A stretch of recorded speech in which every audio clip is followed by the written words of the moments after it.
Elia. What up? What up? Wow. It's been a little over a year, or like I guess almost a year and a half since you've been on the podcast. It's been an eventful year. Yeah, a lot has happened, Yeah, you know. on your side too. True, which is a lot of I feel like a lot of the stuff we're going to talk about today is, very personal development focused because I got the idea when I was realizing how much I grew from kind of like the seed that was planted was when you talked about Hawkins Scale of Consciousness and just like being a loving being. And like that has translated over the past year and a half. So I was like, I wonder if Elliot wants to like talk more about this. So here we are. Yeah, I am. I'm actually so glad that stuck with you. And yeah, the Hawkins scale of consciousness is, for anyone that doesn't know, it's like a scale of emotions. And the basic idea is that each emotion has a different frequency. And so you have specific like negative emotions that are like at a low frequency, like 100 to like 300. And then other emotions that are at a much higher frequency, such as like enlightenment, that's like 1,000 Mhm. or something. So yeah, I'm super glad to stuck with you. Yeah. I don't know if I ever had a chance to ask you this, but how did you get into it? Because my answer for that would be I at the time in that specific moment sitting in your garage in LA, I was pretty frustrated, more way more so at the time than ever get now, but at a certain parent of mine who tends to just is the most irrational person I guess you could say deal with or talk to in my life. And so it's a very different scope for me. Like I never have to turn on such um different parts of me in order to be around a certain person because I think I'm lucky enough to with when it comes to friends, I'm very mindful of the energy I'm surrounded by, so I don't ever have to be very aware of being a certain way because I think the energies just like mesh better. Whereas, as I mentioned with you, that parent kind of would cause a lot of clash with me. And then you kind of, that's when you brought that up. And then, that's my answer is like, well, I was struggling with different ways to manage a relationship with a parent. So, what's your answer for that? It's actually a funny one. I think the way I got introduced to Hawkins scale of consciousness is with a book called Power versus Force. Hmm. And the book itself was actually recommended by a group of pickup artists. It's so funny. I mean, pickup artists are can be some of the creepiest people, Mm-hmm. but there's also a lot of them that I found that I met personally that I find to be like really developed people and really like high integrity as well. Um, and believe it or not, that was actually the way I came across it. And the specific instance in which they were referring to it was in terms of frame or frames, as in the specific emotion that you uh, and the specific attitude that you have throughout life, um, if it's really strong or if it's really high within, say, the Hawkins scale of consciousness, other people are going to notice it and they're going to feel it through something that's called like the law of state transference. Mm-hmm. So say you're feeling joy, then that is a high level within the scale of consciousness. And so Mm-hmm. if you're feeling that strongly, then what you're going to see is that other people are going to feel joyous around yourself as well. Mm-hmm. And yeah, that's the answer. It's interesting because I would describe it as a more scientific way of explaining why, when we're around certain people that have good energy or radiate in a certain way, we just enjoy being more around them. So in layman's terms, some people today would be like, she's a good vibe. Like I just get good vibes from her, right? So it's like that, but obviously a more scientific way of explaining why it is that we feel that way around people. And it's funny because something I've noticed with you is that you tend to give really warm hugs. Is that something you're very aware about or you've practiced? I've never asked you this, but you give like very long, warm hugs. Either it's an Italian thing or it's I, actually like Ellie is very aware. yeah, Like, yeah, yeah. yeah. It's a mixture of nature and nurture. As in, by nature, I would say I'm really warm as a person. Mm-hmm. And also I actually did practice it.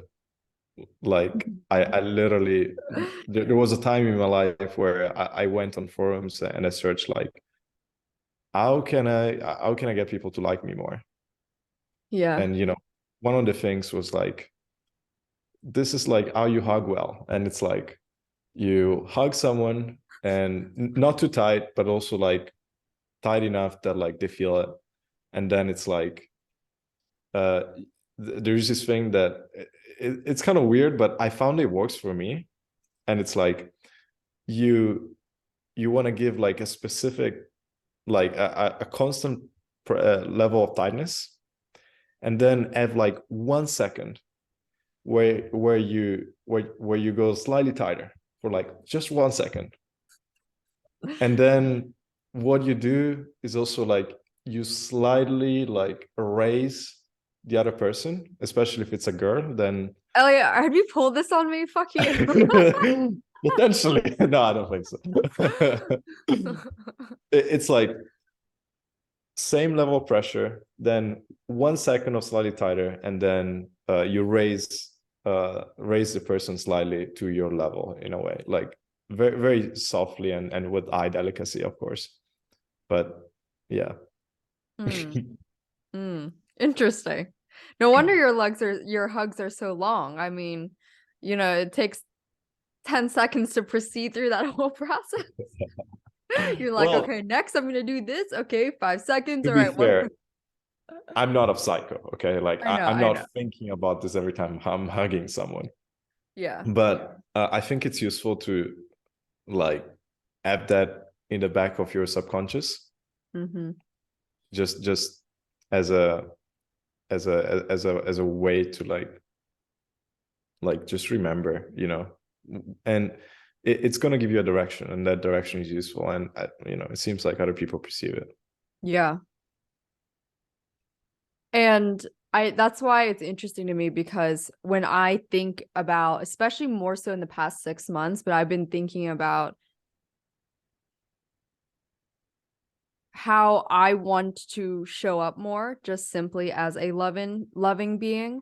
And when I would start to describe that process to some people, or maybe like a certain decision I make, or the reason why I have more patience or compassion for everyday people and close friends of mine, some people I know would be like why they don't deserve that, or like why like you're being too nice, right? And I'm sorry, I'll hear these certain comments, and I'm really curious to know if you've ever had a run in with that where people start to like question why you're being such a, in a sense, like a loving human being when externally people think that person doesn't deserve it, right? But it had me thinking like why not though, and kind of how Steve, that guy, I forget his last name, but you Yeah. referred him, Steve he's, Artisan. yeah, that coach. And when I hear about just what people feel from being around him, I'm just like, yo, I want that feeling when people are around me. And it has been a very amusing process to hear when I maybe nudge someone to just be a little bit more compassionate and understanding, which from my experience with mindfulness has excelled my understanding a lot more with how to tap into that loving frequency. Because through the practice of mindfulness, I've learned to understand you can't really love someone without having understanding for like why they suffer or for why they do what they do. Whereas I think a previous lens and a much more common lens would be like taking it personal, right? So if a parent of mine is like being a certain way to me, taking it personal. And I actually, over a year ago, I had asked you for advice over a voice note, and you gave me like 4 steps. I'm actually going to pull it up, and it's really ironic that it's very similar to what I do now today, but like with people of all kind. You gave me this advice on September 3rd, 2021, and I have it in my notes. I don't know if you can like see it. There we go. Yeah. And it just said, I said, like, when that happens, number 1, recognize it. Number 2, get yourself out of the picture. Recognize this person is speaking from fear and probably wording their own trauma. 3, at this point, they are nothing more than a child. This one was a big one. In the same way you treat, and this is everything you said to me, in the same way you'd treat a child who's saying mean things, address it from a place of love and compassion. Keep this in mind as the conversation develops. And so it's funny because I don't think I don't think you practice mindfulness, but as far as I know, or like have read much on it, but in essence, it's what you do practice. Right. So that's why it's funny. And for me, that was the connector. Like my practice of mindfulness brought it back to the seed that you planted a year ago, which was around the Hawkins Scale of Consciousness and just being a loving being and more compassion and recognizing, like, in mindfulness, they talk about how, when someone is being angry or speaking out of a certain way, it's impressive how in that it tells you each of us, even as adults, we have that inner child in us, and we have to recognize, like, kind of like give that child a hug type of thing, and it just has literally mind fucked me because I'm like, yo, like that is so true. And I noticed, like, of all things, I just feel more at peace. And even when I try to explain that to some people, and I recognize, like, not everyone's gonna like get it, especially like if they're not at a point where they can absorb that information yet. But it's interesting. Some people will push back and be like, well, I think you're being like too understanding for that person. I'm like, am I though? Like, you know, you know what I mean? It's like at Yeah. the end of the day though, right? It's like, um, it's almost like some people are saying it to me like don't let them take it from you, or don't let them win. And I'm like, I don't know if they're winning anything by me being more understanding. In fact, I think I'm winning if we want to put it in those terms. Like I used to be much more competitive in that sense, and I think I'm winning because I'm much more at peace and I'm just much more loving. And I think that would bring people back to me if they recognize they came from a bad place, because like, oh shit, Emily was still very like loving and understanding. And I think that ends up trickling into other people's lives. And yeah, that was a long tangent, but I'm curious to hear more of your thoughts and your experience around that. We both like Naval, Yeah. and one of the shticks that Naval like goes over and over is like, you don't want to play status games, you want to play positive sum games where both sides or all sides win. Mm-hmm. And what most people do whenever they are in a low vibrational state, low vibrational state of consciousness, is they play status games. And so the status game is, I'm not gonna let them win. Mm-hmm. I'm not gonna let them have the feel like they got it over me. Mm-hmm. And that's only something that you can experience if you are in a medium to low vibrational state, really. And so as you vibrate higher, Mm-hmm. what you see is that all of a sudden that whole status thing is like back there, and you don't even think about it, because you're giving a gift to yourself. Like it's really, really hard to even consider stepping down to a lower level, because you're feeling so good about yourself. you know. Mm-hmm. uh, I like to go over and over to like seduction examples because Mm-hmm. these are easy for me. Yeah. And that's a big part of my background. And it's like, say you go to a club Mm-hmm. and it sucks. It's terrible. The music sucks. There's no interesting people. There's bad lighting. The music is too loud. All these things. And Mm-hmm. that's the only club that's available. And you really wanted to go to a club, okay? Like you're not gonna do anything else tonight. Mm-hmm. You have two choices. You can either go like, oh, this place is shit. I hate this. Get me out. Or you can be like, wow, the music is shit, but I'm gonna make the best out of this shit music.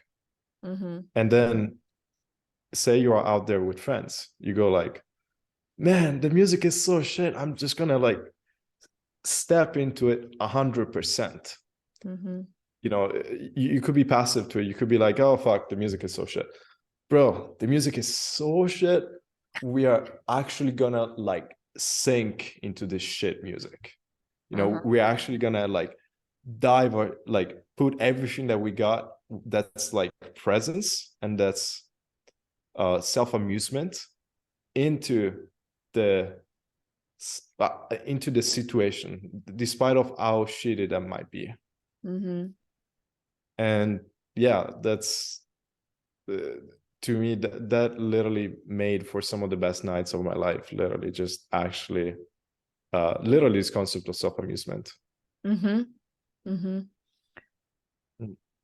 And I think it's interesting that you touch on that truth about status games, right? Because I can say from my past experience, like a great example is I bring this up all the time, but I feel like I keep having different lessons from it is that conversation you and I had on the beach pretty much before I left for New York.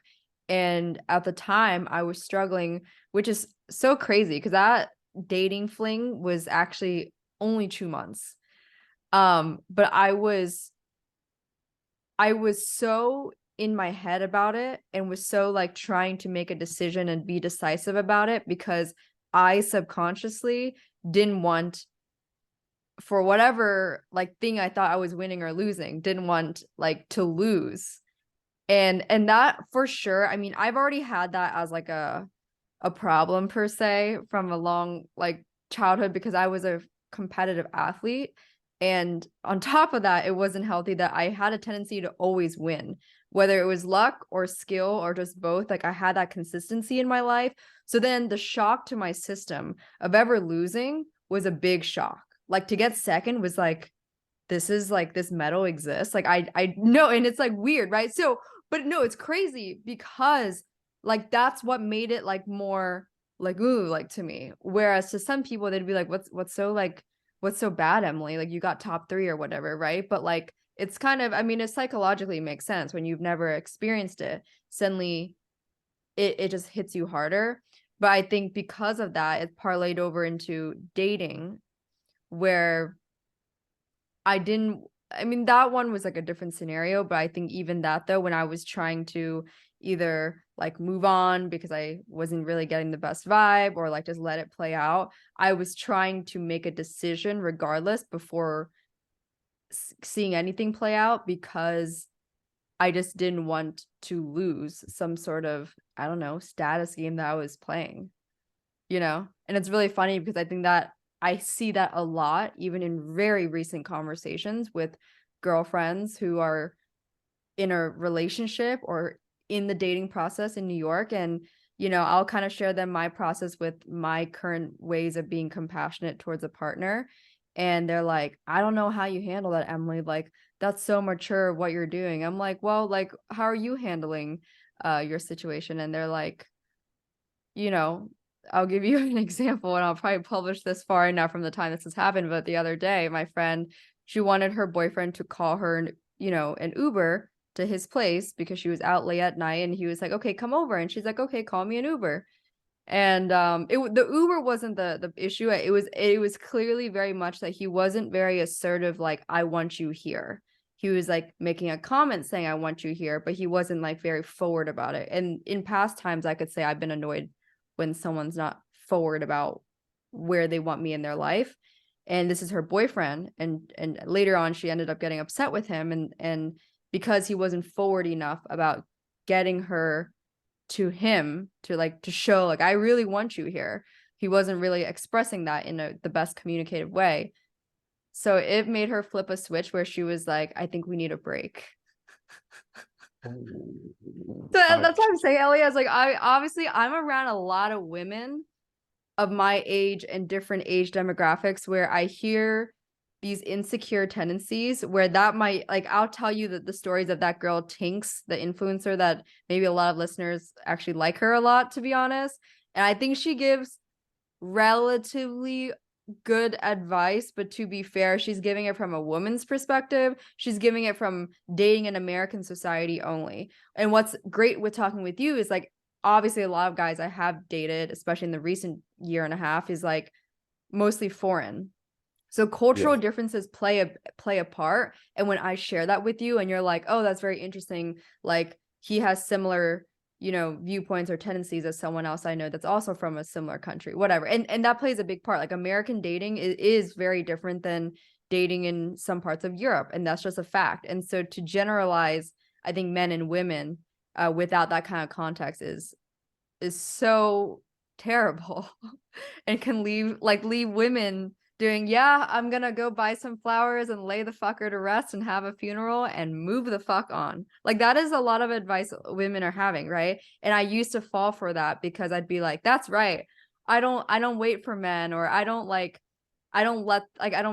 just don't need to be understanding for them. Like they can chase after me type of thing. So I'm gonna like keep going, right? And then this year was when I paused and I was like, but then even if I apply that, I'm not actually getting what I want in my current situation. So how can I change? Like, what can I be changing internally to have a better understanding? And that's when I picked up mindfulness, because that is a whole different ball game than some of the shit Tinks is sharing with women. Like, you don't understand. Like, she's got like 400K some followers, Elia, and she does this thing every week where people ask her this, like, ask me anything. And they'll ask about like, I talked to this guy and this happening. What do you think I should do? And like, this guy I've been dating for 3 years and I think I'm over him. What should I do? Like all this stuff. And it's like a 32-year-old woman is sharing her advice to each of these. And I'm not saying she's wrong.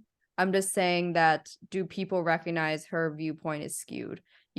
Like, are you taking it from multiple lenses? But I don't know. Personally, I tried to ask male counterparts a little bit more, because I think the psychology is a little different. Like I want it to come from someone that is as close as possible to the person I'm actually dealing with, which is a guy. That's helpful. I think it also has to do with going back to the scale of consciousness, just consciousness levels. Mm-hmm. As in, I see that a lot in personal development. There is specific creators that appeal a lot to like lower consciousness people. Because if you think about it from Maslow's hierarchy of needs, it's like okay, you need to have a roof over your head, you need to eat, you need to take care of your basic needs, hygiene, stuff like that. And there's like creators that this is obviously the widest part of the pyramid, so there's a lot of people within that part. And there's creators that appeal specifically to that niche. And I actually don't know the creator you're talking about, but from the way you're talking about it, it sounds like she might appeal towards that side.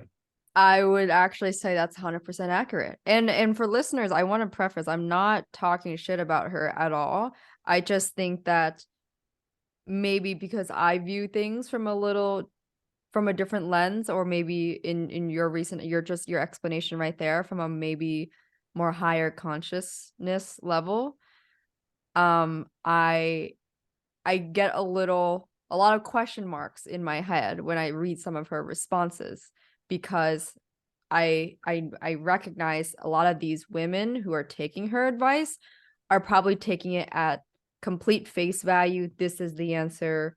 this is the route, this is the direction I'm going to go.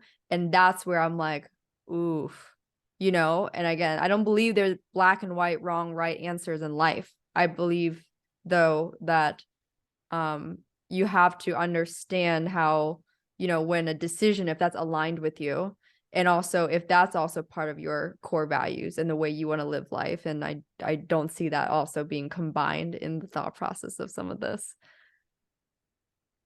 At a fundamental level, you're human.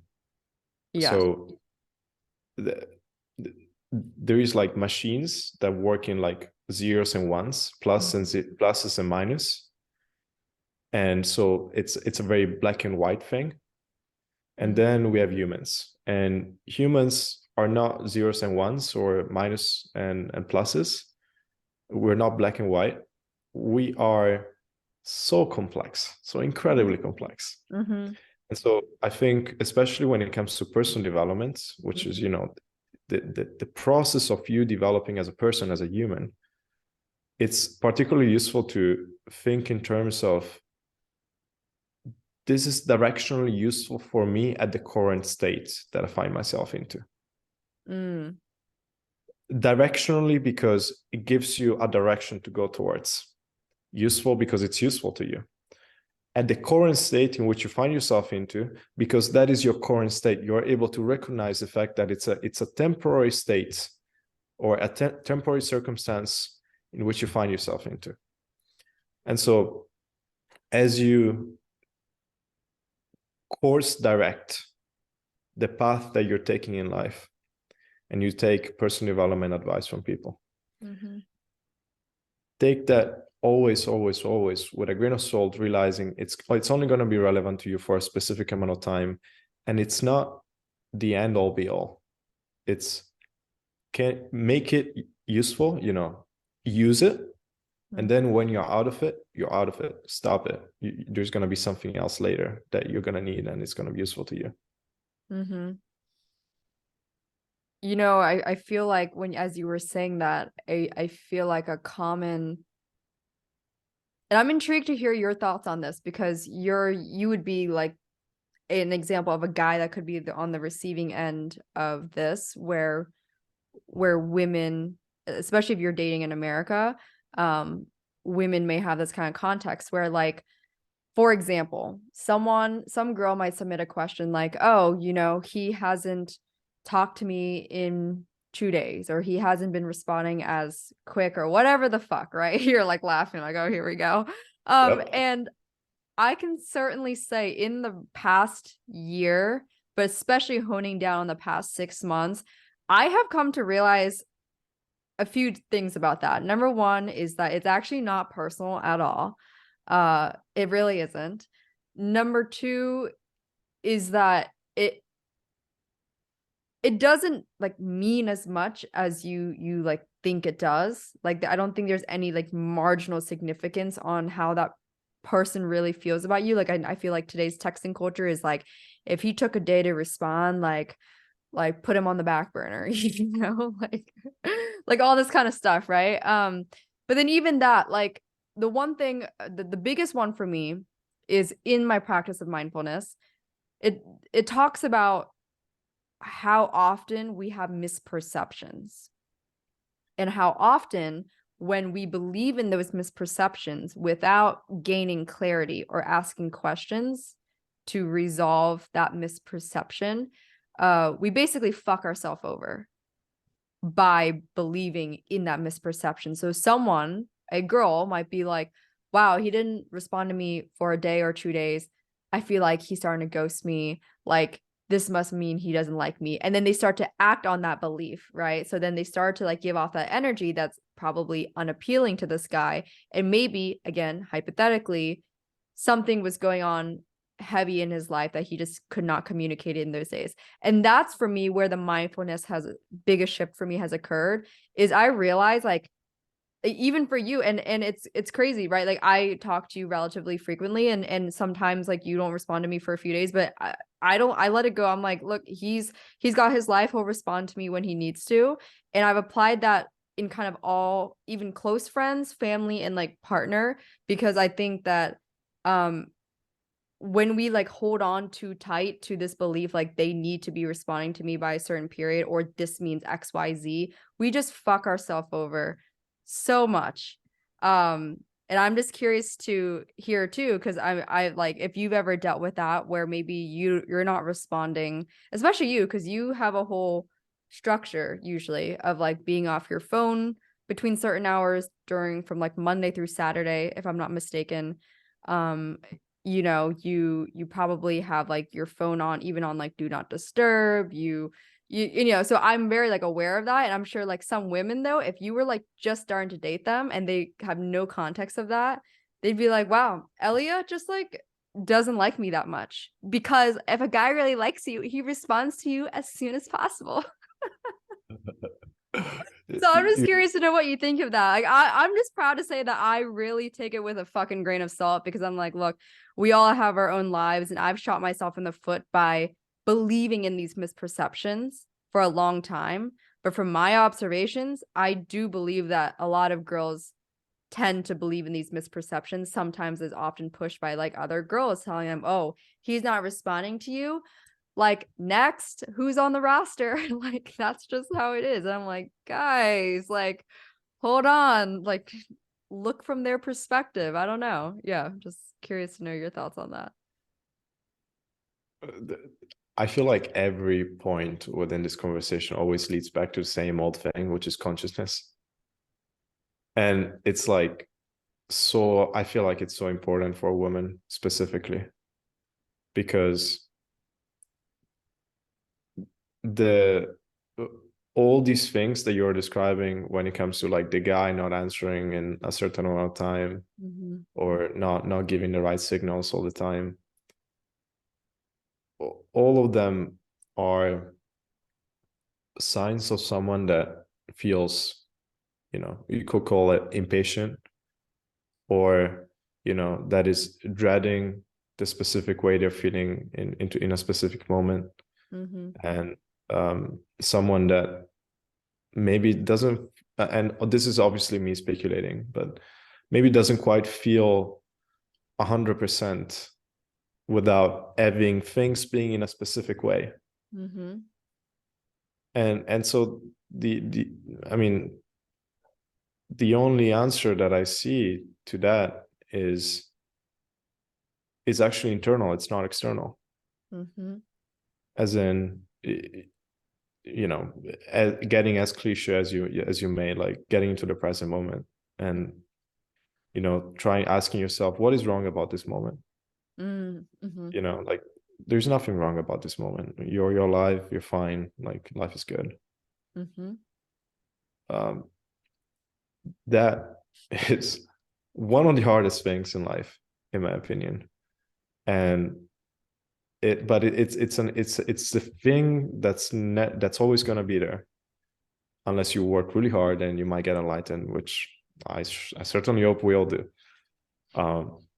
And that's the answer to so many of the problems that we face every day. I'll give you an example. There's this girl that I'm seeing right now, and we the first night that we were together was incredible. Okay, chemistry off the roof, incredible time. She's super sweet, super feminine, really fucking stubborn, and we had a great time. And then I text her again a few days after, not right away, and she's like super cold to me. And this has been the pattern. This has been a pattern that has been repeating itself for at least maybe like a month. As in, we meet, she's awesome, and we have a great time together. And then I don't make myself heard as much, because it's just not the way I communicate. And she's super fucking cold to me. And so I go through this whole process that we have been talking about, and I go like, okay, trying to be conscious, trying not to like take it personally, and just like hear what she's feeling, what's going on, you know. And this has happened maybe like 4 times. Okay, like it's not a one-off thing. Like it's crazy. Yeah. And this finally came to a conclusion the moment that we met. And we did one thing that is so simple, and it literally cleared off everything. She went through my phone and she looked at the amount of messages that I was sending on a daily basis. And the answer is I was sending maybe like 3 to 4 messages every day. One person is my mom, one person is my client, and then say 2 other people. And that's my average. I send like 4 messages a day, max. Uh-huh. And then she showed me her phone, and she had something like 12 to 15 chats open with unanswered messages from people that would just text her the most random stuff. Literally. And that literally cleared off everything. From that moment, we haven't had any issue whatsoever. So what does it highlight? What does it show? It shows the fact that we have 2 completely polar opposite communication styles. For her to feel loved, it's important to have a consistent, constant showing of that, you know, and within the way that she has been processing that has been through messaging. So people being present in her life. Yeah. For me, I can actually go off and not talk to you for months at a time. Ooh. And then hang out with you, and I'll be like loving you like crazy. And Yeah. hopefully that's the same on your side, because I don't really that lack of time is not a big deal for me. So the moment that she understood that it's not that I didn't like her, or it's not that I didn't have feelings for her, that was just purely my communication style. We haven't had any problem whatsoever since. Okay, to clarify, you would, so I'm understanding this correctly, and I have some major comments on this too. That's very relatable to my situation. But you would say once she recognized that it was not personal to her at all, she was like, "Oh, okay, then that's fine." Would you say that's pretty accurate? That's 100% literally it. Mm-hmm. First I of all, Elliot, yeah. Sorry, go ahead. It's not that I don't like you. Yeah. It's not I don't have feelings for you. Mm-hmm. It's purely that I'm not the kind of person that shares it every 3 hours. Right. And you're used to people that do that. And I'm Right. not one of them. But it's important for you to actually know there is people that are not like your friends usually, Mm-hmm. that share that once every 2 or 3 days. Mm-hmm. And that doesn't mean that I don't care about you. Mm-hmm. Oof. Elia, well, I guess now it makes sense because you've experienced it firsthand in the recent time yourself, but like you can see how that right there, like there's different ways that can play out in for a lot of listeners, right? Like that could be the same scenario. Because again, more often than not, women more than men have these group chats or like more touching base with their girlfriends, like that frequent, like, oh my God, like this just happened, right? Yeah, that's more often than men for women. So since we're familiar with that, when we get to a guy and they're not talking to us as much, we can draw these misperceptions and conclusions and then play the fucking cold shoulder game. And mind you, I have done this before. I for sure have done this before. And my aha moment came from mindfulness. That's why I'm like, holy fuck, I got to share this with the world, right? Like everyone will have their own aha moment through a different lens. And maybe for someone else, just hearing you share that example. But it's really funny because I would say I was certainly 50% or maybe 60% the same way your girl that you were describing, she was to you about that I was with my partner. Not as extreme, but it would come in waves, like on days on and in chapters or months where I'm like feeling normal, secure, busy with my life, having constant things going, it goes over my head. But maybe when something is like not as stimulating to me, I might notice it more. I might notice like, wow, we went 2 days without talking, and then I will basically become a bitch. Yeah.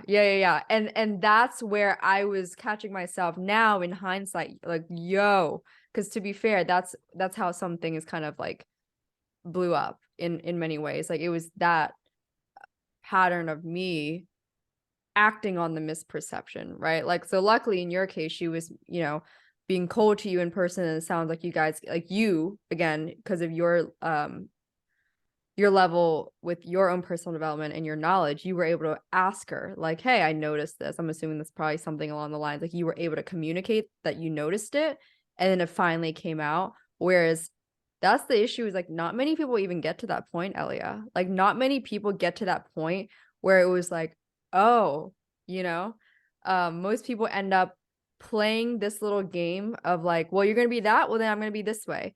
And then the other person receives that, and then they perceive that person to be that. But then the whole time it's based off of a whole fucking misperception. And once you just get to the actual root of it, you go, oh, and I think that fascinates me. That, like, really, really fascinates me, that actually, that right there is what, in my opinion, what fucks up a lot of potential relationships and friendships. And this is even in business too, for sure, but we might see this play out more in romantic relationships, because that's maybe more often where people are less direct, because they feel like it's a little more fragile. So I'm Yeah. fascinated. I'm fascinated by that example. Well, okay, I You have a know, question though. What would you recommend then, actually? If a female right now listening, she feels like she's in that role, and she's realizing like, well, shit, like, how can I approach it from a secure, high self-esteem female? And ask this guy that I'm in the early stages of talking to, how can I communicate that without coming across needy or weird for even asking, so I can get clarity whether he's just actually, that's his style, like Elia says, for himself, or maybe it's actually because he lacks interest. How do I go about that? communication, Yeah. actually going out of your way to have a serious and sincere conversation with that person. And that does include a decent amount of chunk of vulnerability, Mm-hmm. and sharing how you feel. And the only way that you can have such conversation is if you are more or less present and conscious. Mm-hmm. And so that's a whole different thing in itself. Mm-hmm. It's like managing your state, maybe not taking decisions when you're agitated or frenetic. And I mean, it sounds so cliche, but it's the only thing I found that really works, and that's getting into the present moment. Eckhart Tolle, The Power of Now. It's that kind of book that you could read forever, and it's always going to yield something new and useful. And and that's the only thing I found to consciousness, really, that really works.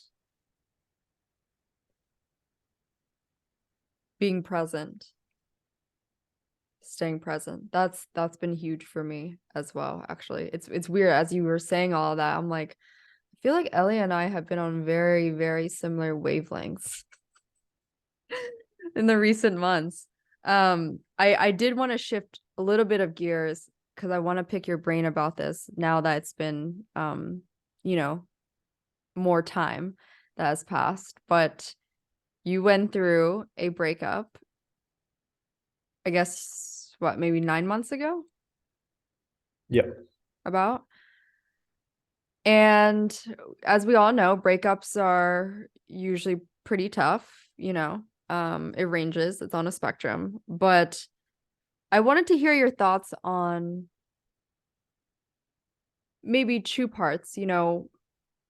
sharing kind of like a realization for you why it was not going to proceed in a direction that you felt would make sense to stay in the relationship or have the relationship remain. And number two, what did you do in the 6 months after that you, looking back now, would reflect and say that was really powerful and impactful for me to do for myself after that breakup? The reason that led us to break up is fundamental, I think, to getting over breakups. And now I'm getting slightly ahead of myself, but the gist of it is the reason why we broke up is because we had different goals. Mm-hmm. And, that's huge. That Mm-hmm. is a huge freaking thing. She wanted to date with the intent of getting married, Mm-hmm. while I couldn't foresee marriage within myself yet. And so it would have been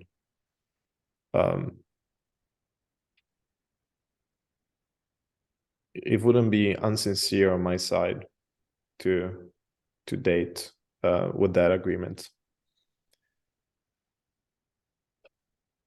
And obviously, breakups are messy and complicated, and so are relationships, and so that went on for some time, and then that one day we had one final conversation and decided to take that decision. And the only way that we both of us really managed to get to that agreement wasn't in moments in which we were frenetic. It Mm-hmm. was in moments in which we were peaceful. Mm-hmm. And I'll describe the dynamic a little bit because I think it's useful. Before, there was a lot of frenetic energy within our conversations on the day we broke up, because we were going like, well, why you're not like this, and why you're not like that, and like, well, I want to be like this, and that's the direction that I'm going. And it was a lot of a lot of Yeah. high emotions, Mm-hmm. and we couldn't get to anything. It wasn't useful. It wasn't a useful conversation. It took us to it required for us to effectively rest into it, and that was literally taking a nap. We both of us, we took a nap for like 30 minutes. Mm-hmm. And I swear to God, literally during that nap, that was the time in which everything got processed. And we woke up and we kind of knew where we were, where we stood. And from there, it was just, it's over. Like, it's actually over. But it took us to get into that calm, peaceful state and to really process that, to really get to that conclusion. And I would say to do so in a mature way. Mm-hmm. That's a big deal. What did I do after? I read a bunch of books on breakups. Okay, can I ask you a quick tangent though before we get into that Yeah, of part course. though? I'm thinking you mentioned that she was dating with the intention to get married, right? Could you elaborate or clarify, did she mention a time frame that she would ideally like to see that marriage time occur? She didn't mention a time frame, and I would say, from what I understood, that seemed to be something that she was quite flexible about. She wasn't like, "Oh, we gotta get married in 3 years" or something. Okay, so that's the reason why I ask, and that might be curious. That might be why some listeners could be curious right now, because I'm sitting here thinking, well, so you're 25 as well. I think, men have a lot longer of a time window, and to be fair, I think men also age better, so I do like dating older for some of those reasons. But I also don't. Are you? So would you maybe correct me then? Would you say that you don't necessarily date with the idea that you might end up with this partner? Like, can you tell me your thought process in that? Because maybe I'm a little confused, because I don't decide I'm in a relationship with someone unless I feel that we have similar and aligned personal visions and goals that like would intermingle along the path over the years. Even if they diverge, they kind of come back together in a way. That's something I look at. I also look at just like obviously their values, if that lines up with mine, the lifestyle compatibility part, that kind of thing. So I see, I let that observe and play out for a few months before I go, okay, I'm going to be in a committed relationship with you. Because I see that we could be going in this direction together. But for me, it's also like saying, yeah, there's a chance that I could see myself getting married to you. There's also a chance that might not be the case. But I personally, and I would argue that most women listening might be like, maybe a lot of people in their 20s might be like, I don't know if I would get in a relationship with someone that I at least didn't see a potential of getting married with them, even if it was like 5 years later. That's why I was curious about if she had a dead set time frame, because then that I would understand why that might make you feel like you can't see that with her. But maybe was it something else?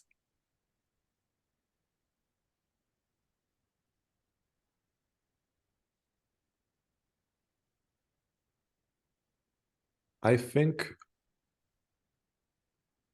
in the beginning of our relationship, I saw the possibility of that being a thing. And then as things progressed and I got to know her better, and I got to understand where we stood within our perspectives and lifestyles and all of that, that possibility became less and less likely until the moment that it became clear that wasn't going to happen. And Okay. that said, I wouldn't say a date with the goal of getting married, which I mean, I already said it, like I don't for the most part, but I'm not opposed to that. But I really date for the experience and because I love loving. Uh-huh. I just love that, all Yeah. of that. Yeah. And even though it seemed clear that we were not going to be together forever, Uh-huh. it was still an experience that I wanted to have, to be with that person for the time that we were gonna get. That was special to me. Interesting. Okay. I understand. Like, for example, I wouldn't say I'm dead set on marriage either. I'm not a very conventional, traditional person. I'm kind of like a little in the middle, so I'm not dead set on that. I guess I'm a little bit like, I think when it comes to dating, I'm very intentional, especially with the age I'm at now. I've had my fair share of fun. So I think like, to me, it's nothing new to just go and have fun again. And like, I've had a lot of that. But I think it's like, okay, if I'm gonna really be in a relationship with someone, ideally I want to have a lot of things that are in alignment that would increase the chances of like longevity of that relationship, whatever that looks like. So I guess that's my perspective. But I guess it's pretty clear then, you kind of clarified that at a certain point you really came down to a conclusion of like, there is like very, very little chance of legit longevity in this relationship. Is that kind of how you would put it? Yeah. Okay. And I that feel came like, up around the time of when she was talking about her vision of marriage and stuff like that? no, way earlier. Okay, so you had that feeling already prior. Well, I wouldn't say in terms of like specifically marriage. I Okay. would say more in terms of, are we gonna be together forever? Okay. So longevity of a Yeah, relationship like with that person. it seems, you kind of like test the solidity of the relationship as time passes, Mm-hmm. and you give it a little bump here and there. I mean, I'm not saying I did or I do, but like life does it itself, and it gives you little bumps, and then you kind of test how the whole thing keeps developing itself, and at some point when the bumps actually create real damage, well then you can kind of foresee what's happening. Mm-hmm. And in terms of specifically marriage, I think men specifically Mm-hmm. have have an instinct for knowing this is it. Mm-hmm. It's something that cannot be explained, and it has crystal clear clarity. Crystal clear clarity. Mm. You just know that this is it. I'm ready, and there is no question in your mind. In that situation, I didn't have that, and so that was it. Would you say that crystal clear instinct comes at the beginning or with time, or can be either?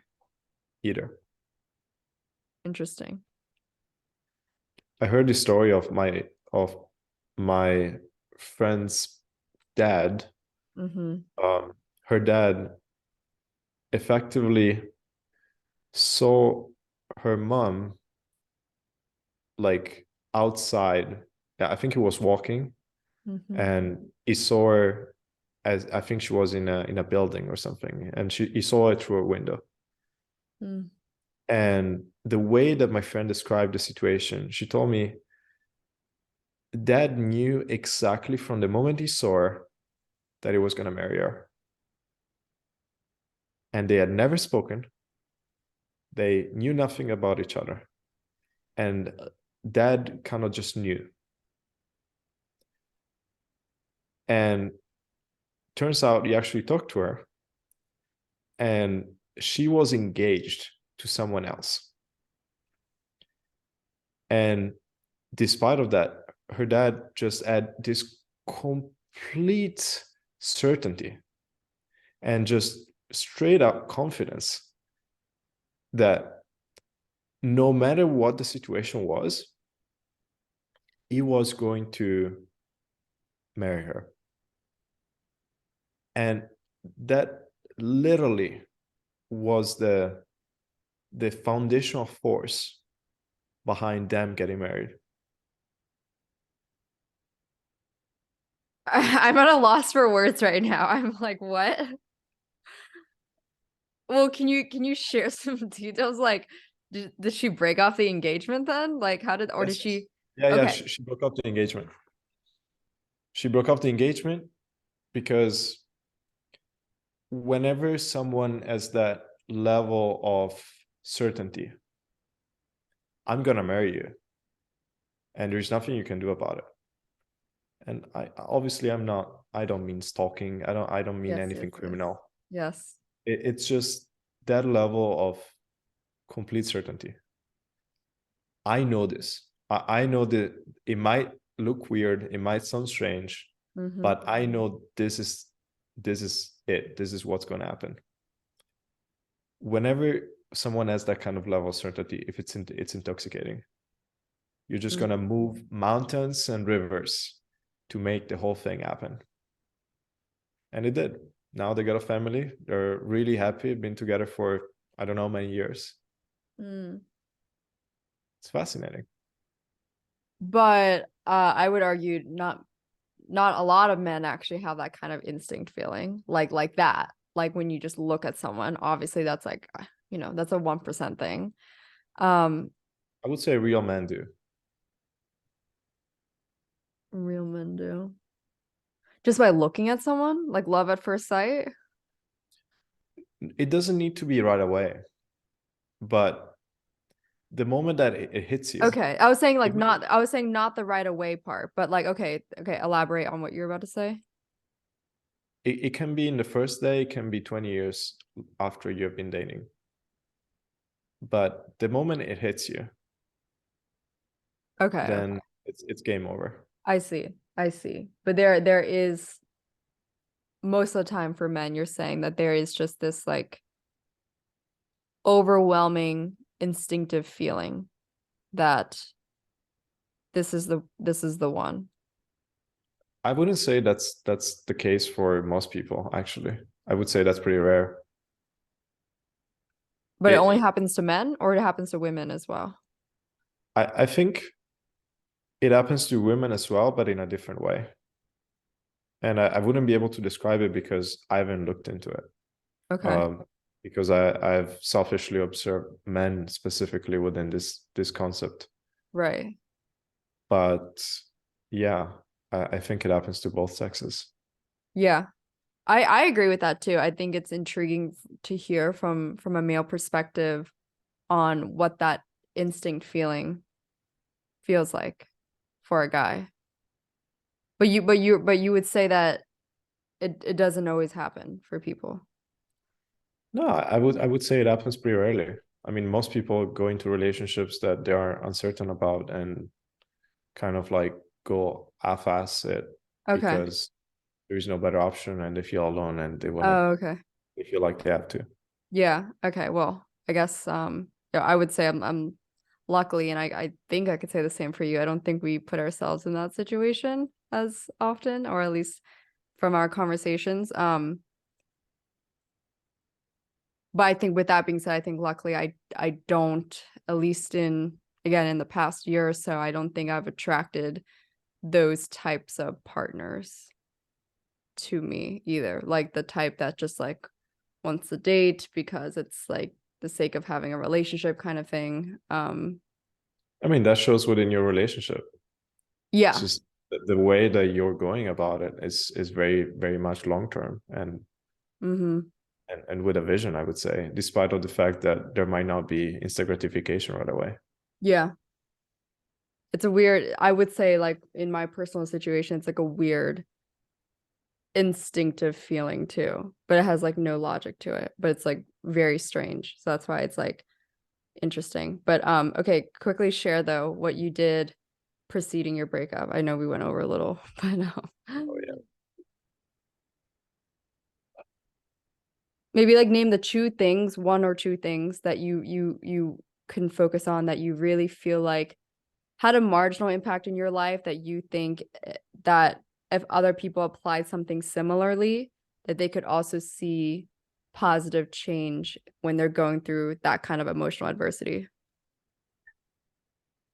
Well, a breakup is pretty much your heart being shattered. Yeah. So whenever there is a traumatic event like this, whether Mhm. it's the death of a parent or a breakup or the death of someone you love, there is a chemical imbalance within yourself. Mhm. And the only way to really heal is through processing what has happened. And so the way that you process it and the way I processed it was by writing, journaling about the event, Mhm. uh, writing down how I felt in every single messed up way, Mhm. talking about it with people, which falls within the same category as processing it. It's just a different medium. You're not writing Yeah. it to a diary. You're talking with other people. Yeah. Um, you know, and this applies to any medium. It doesn't really matter what the medium you use with. You use all of them or use only one of them. It doesn't really matter. Mhm. It's a matter of processing it, and that's what I did.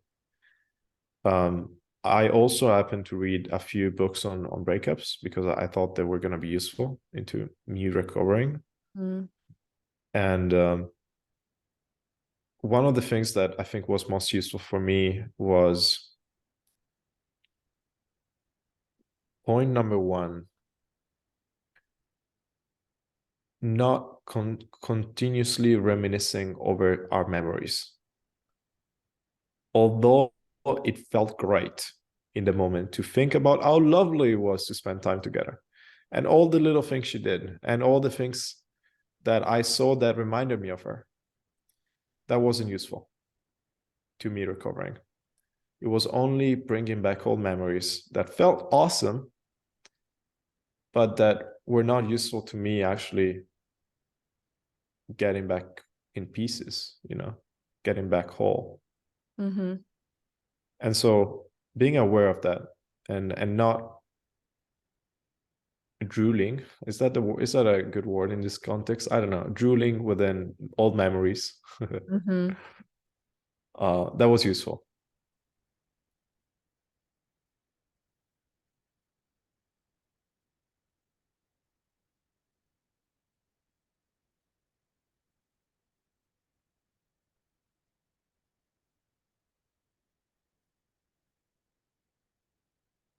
And then, as cliche as it may sound, not text your ex. Do not do it. It's a trap. Yeah. It's a trap because there is a reason for why you broke up. Mm-hmm. And you're only going to be, I know it feels so good to even think about it, but there is a reason why that happened, and opening up that channel again is going to create despair and further pain and suffering for both of you. Mm-hmm. Throughout my life, and it hasn't been a long life, but I went through a lot of experiences of other people and myself. Mm-hmm. I haven't seen anyone that goes back to an ex and actually ends up having a long-term relationship that's successful and happy. Most times when someone goes back to an ex and they haven't changed, which is an important disclaimer actually, Mm-hmm. it's just a continuation of the pain and suffering that was created earlier. I will add, I have to add this. I did go back. I did have an 8-month breakup period with a former boyfriend of mine for 4 years. And we got back together. And that was actually a much healthier version of our first half. But I attribute that to a lot of my change.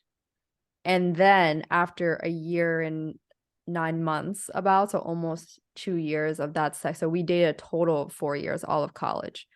With that 8-month gap included. But because of my significant change, the introduction to Tim Ferriss, Tony Robbins, personal development, all of that had changed me so much that it impacted the way I acted in the relationship, which in turn just made a lot of things healthier. But the reason why I ended up ending it, which was the luckiest kind of breakup per se, but it is still very hard. It was sad, but I just did not see our personal visions aligned, and that was purely the reason.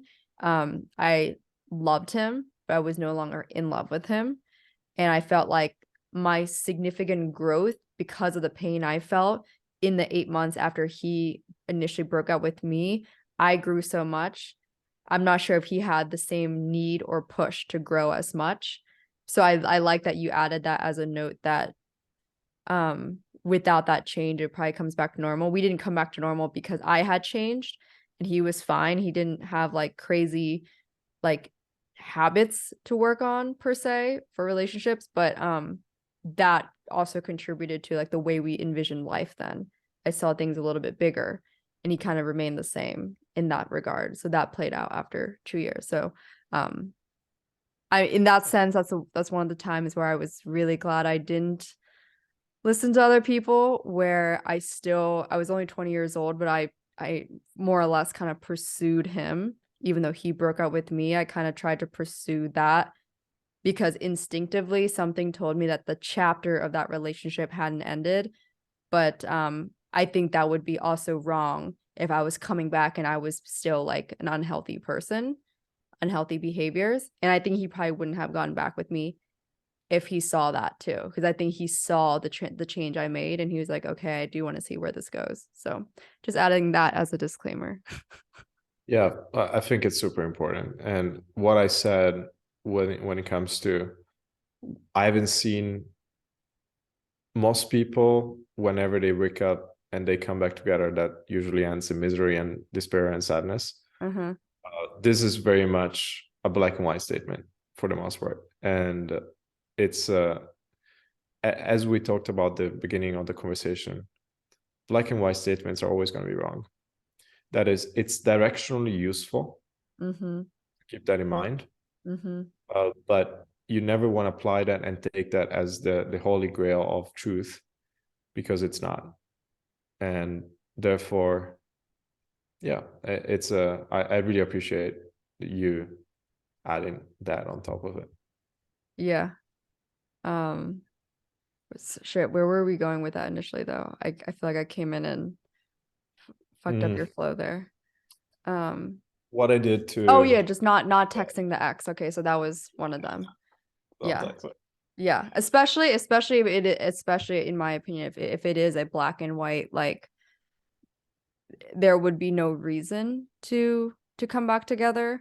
Again, like from my experience, I felt like there was a reason for us to come back together, because I just knew that I wasn't my healthiest self in the first year and a half of the relationship, and therefore I genuinely felt like it would be a different version with this new change in me, and I wanted an opportunity to see that play out. So that's a more of a preface. So for people, if you are in the same position, then yeah, it would, in my opinion, would make no sense. But yeah. And that's a big thing, I think. You know, emotions are not reasons, but you had a reason. Yeah. The reason is you felt like there was something left to give. And I know there is the felt part of it, but it's a deeper thing. It's not just, oh, I miss him. Yeah. That's not a reason. Yeah. Know? And there was just an overpowering force, you know. I have to say, all the odds were against me. I mean, his guy friends were like, bro, you want to get back with her? And you know, it's probably hard for some of my friends today to imagine like me being characterized as someone like unhealthy, slightly toxic, all this kind of stuff. But you know, I was at one point, and that was against me. His parents were like, why? You know, and then my girlfriends were like, stop texting him, like you got to let that go. But something inside me, which is what sometimes I can't even rationalize to this day. Like I can't even logically be like, well, it made sense. Like it didn't make sense. It really didn't.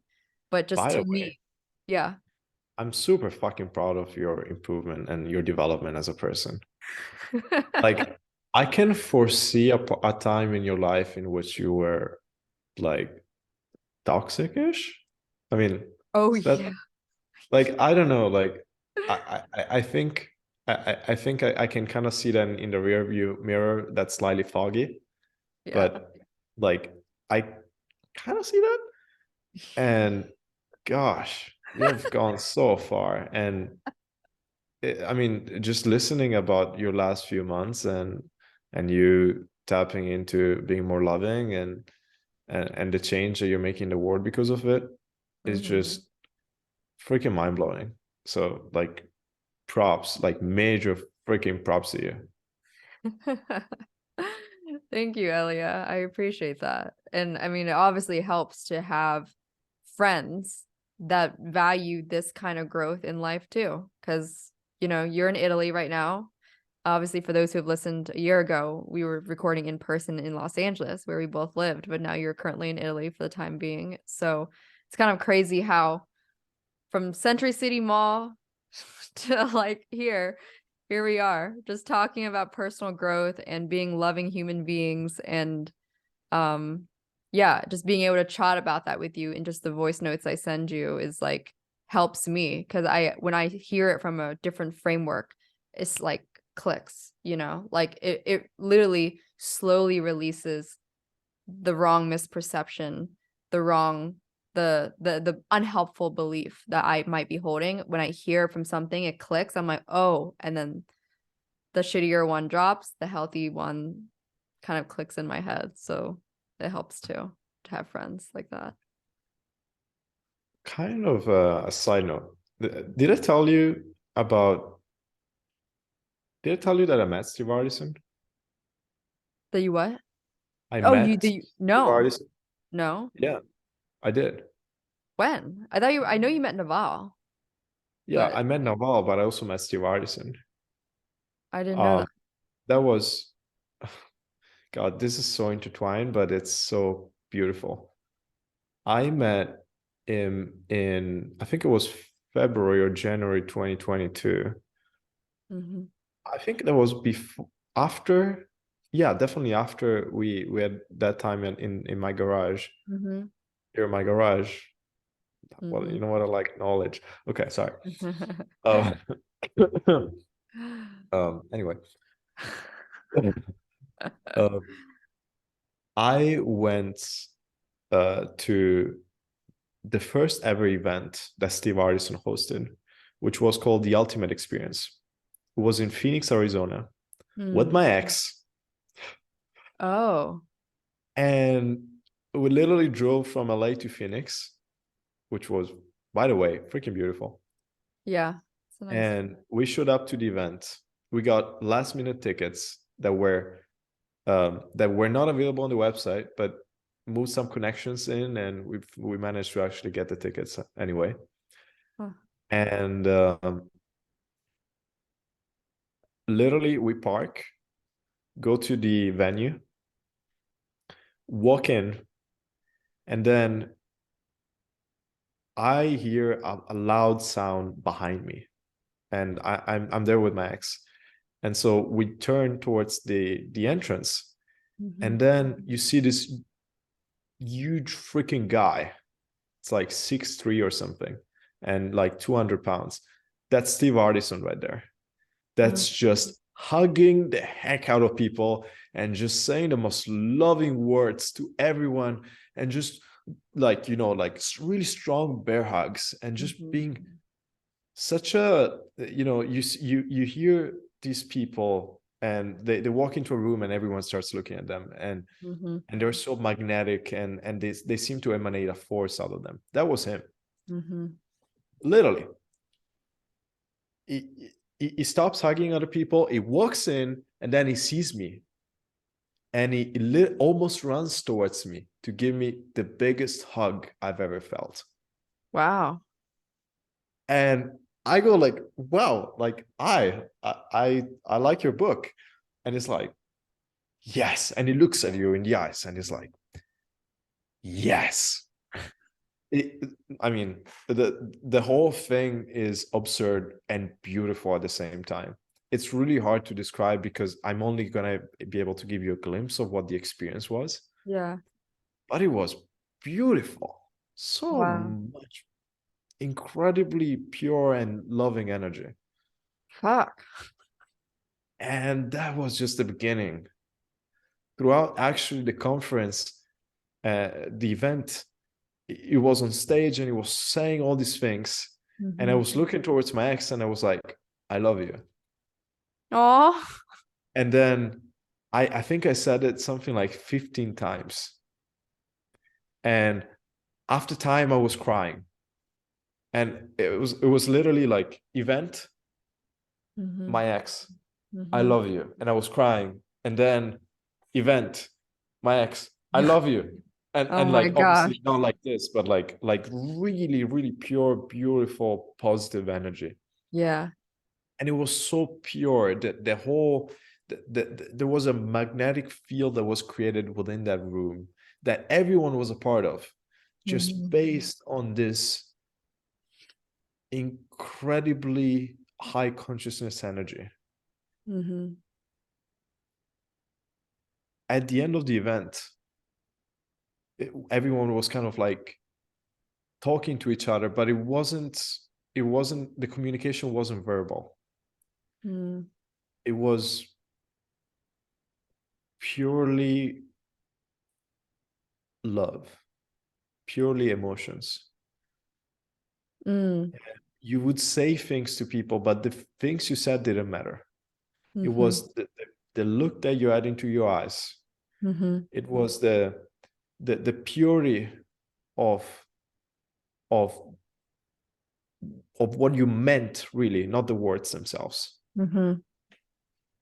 And there were so many of these situations where you just hugged someone, and then you like held each other, and with total strangers, by the way, total strangers, you just said I love you for 30 to 60 seconds or longer.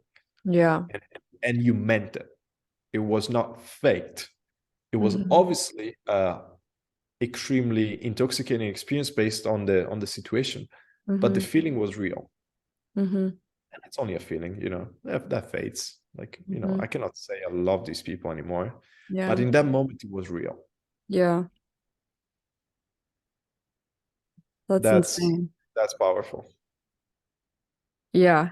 I hear that and I just keep thinking to myself, like, that's the that's the kind of impact I hope I can do and have on just like the community around me. And I've like noticed it in the smallest ways. Like I like will constantly smile now on the subway, and like I'll have like older people who are might maybe used to seeing the younger folks like always on their phone and always with like a straight face, right? And they're like they'll do a double take at me and they're like, you were smiling at me, and then like, they'll smile back, like they'll like smile with this more. And some of them maybe, if they're older and maybe more like conscious, they'll like me, some of them will wear masks, and I could see their cheekbones like come up out of Oh, their mask. And it's just like the greatest feeling, because I just like will look at them like out, because I'm never on my phone on the subway, barely, rarely. And just because it's a mindful thing, I just don't like to do that. Either I'm staring at people and trying to like make eye contact, or just observing and just being present in my environment, or reading a book. But yeah, I'll smile at people when they're looking at me, and they'll do a double take and they're like, wait, what the fuck? Like, you're smiling at me? And I just enjoy that so much. And then yeah, smiling on the street, like, I don't know, I just think it's like good energy. And something that I've taken a lot just in the recent months of just like absorbing what I've heard about Steve, what he's done, what you've talked about, my practice of mindfulness, being present, yoga, breath work, like all of it, So I feel like it's been good. I think at the end of the day, like some of the friends that like might think I'm like too understanding for certain people's situations, whatever that looks like, I think like in the end, like I walk away with love and peace. So I don't know how I'm losing at all, you know, for being more understanding for people. Like it's not making me more negative. It's not walking over me. I'm just being a good fucking human being. I think that's the best thing I can do while I'm on this earth, being a better yeah, human being. and it's also selfish. Like, it's not like you're not doing it for because it's good. Mhm. Fuck that. Who cares? Yeah, It's selfish. Like, it feels awesome, it does. It does. and you give so much more, but it's not heavy. Yeah. And you receive obviously so much more as well, because you're giving so much. Mm-hmm. But that's not the point. You just give because you feel like wanting to do that Yes. you know Yes. and it's beautiful, and it's selfish, Yeah. and that's okay. It's you selfish know in a good way, in a really positive, impactful way. So, damn, we feel like we always get so fucking deep in our conversations, and this is like pretty different from what we talked about on the first episode we did last August. But this one was powerful, dude. We touch on a lot of consciousness topics. oh, we could literally go for the next 10 hours. I'm not kidding. For sure. 100% certain this is just the beginning. This is, oh yeah, for sure, dude. Elia, I'm stoked for when you're visiting New York at some point, which hopefully will be within the next, I don't know, 5, 6 months. Or Italy on your side. True. I think Europe might come first for me. So I'll hit Paris, and then you, and then I want to hit London as well. Do a little Europe entourage trip. But yeah, this was great. And I'm so grateful to have you as a friend, a close friend of mine, and to be able to talk about all the things that we do. So thank you for this, dude. Likewise. I'm gonna repeat myself, but fuck it. Just so proud of you. So freaking proud of you. Like, it's crazy. uh I am really so fucking grateful for you. You Send me these messages every certain amount of time. You go like, oh, what do you think about this? And I feel so grateful that you feel that you feel like sharing these kind of situations with me, and that I can call you a friend. It's and by the way, friend, I mean in the most sacred term, Yeah. not like, oh, just a friend. No, like it, Yeah. like real. Thank you. Thank you, Elia, and thank you for that mall interaction. Started from Century City Mall, and now we're here. Started from the bottom, now